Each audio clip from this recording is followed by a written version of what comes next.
Now we want to take time to talk about actor Bruce Willis. Joining me now is Dr. Aditi Nerurkar with Harvard Medical School to cover some of the basics here. Dr. Nerurkar, can you just first, we want to start basic. What are some of the symptoms of aphasia? So what's interesting about patients with aphasia is that there can be a spectrum of symptoms. We have some patients who become incredibly verbose, so they have rambling sentences that don't make much sense, a mishmash of words, inventing words, or putting words in different places. On the other end of the spectrum, some patients with aphasia have short, terse sentences, or the inability to construct a sentence, and they just use phrases, they miss some words, and others cannot speak at all. So it really does vary based on the cause of aphasia. Yeah.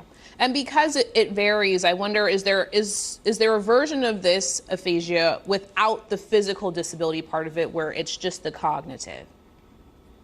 There is. It really does depend, like you said, on the brain involvement. So the extent of brain involvement is really what determines aphasia, what type of aphasia, and how it manifests. Some aphasia does not have any cognitive deficits.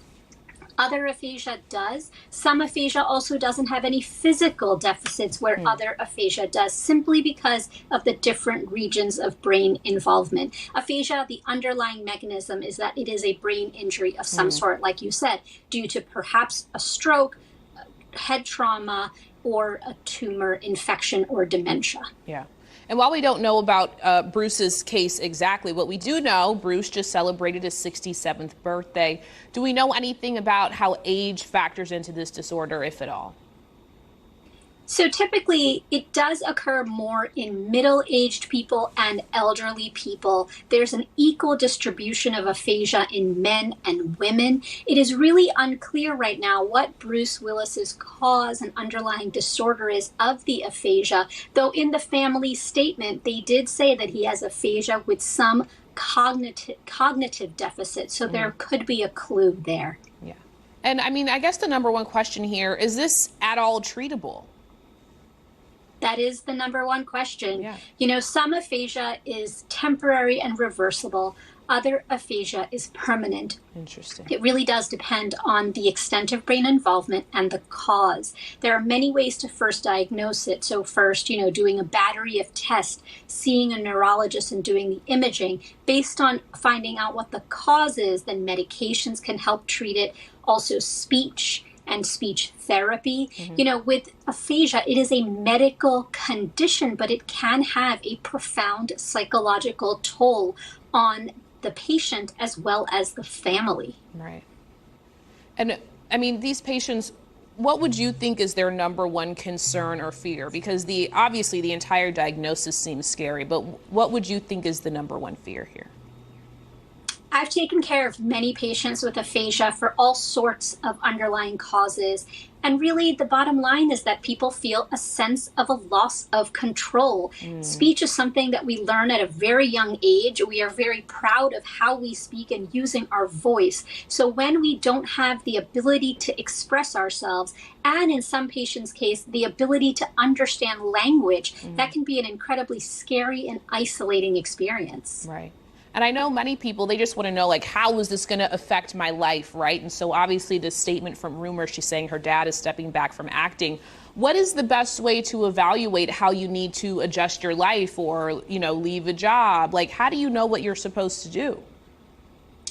These decisions are monumental and should be made in concert with the patient, their family, and their medical team.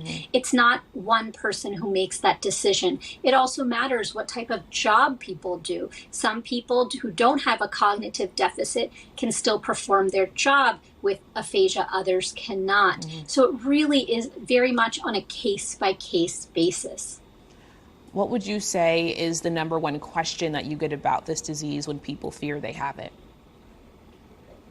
Am I going to be okay? That's the only thing people want to know when they get diagnosed with aphasia. Of course, after the questions of why did I get it? Is it going to go away? Is it reversible? But ultimately, am I going to be okay? And we hope that in Bruce Willis's case, not knowing all of the details, that in spite of his aphasia, he will be okay. Yeah. And for people who, we obviously don't promote self-diagnosis, but for people who are hearing what you're saying and they're worrying about how much they identify, what's the first step you take if you want to know if you have this disease? So, what's interesting about aphasia is often it's the family members who notice changes to speech first. So it's not necessarily the patient. So sometimes with family members noticing it, the patient then takes the necessary steps to see a physician.